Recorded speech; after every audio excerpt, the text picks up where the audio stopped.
Hello, my name is Mr. Abdi. I'm the head of sport here at Nottingham High Infant and Junior School, and I'm today going to show you a DIY obstacle course.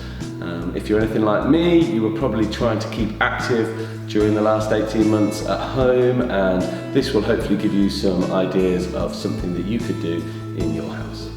So first of all, we have a slalom, and I've got here some action figures, a range of different action figures just laid out, and I'm going to slalom in between them. Then I'm going to move over to the chair here in the middle of the room, and I'm going to do a few dips. You can choose 5 or 10, however many you feel comfortable with.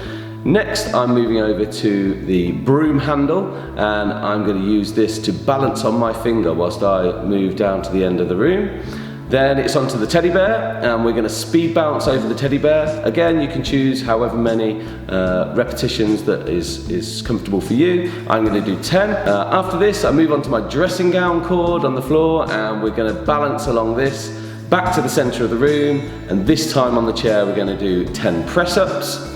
And then finally, we're going to have a go at throwing these rolled up pairs of socks into the washing basket to finish off our assault course. Well, thank you for watching. I hope you enjoyed that obstacle course. The great thing about this sort of activity is that it just lends itself to creativity and for you guys to just have a go with whatever resources you have in your houses. So I hope you enjoyed it. If you did and you have a go at home, please send us in your videos or tag yourselves online at Notts High IJS. It'll be great to see what you've been up to. Thanks very much.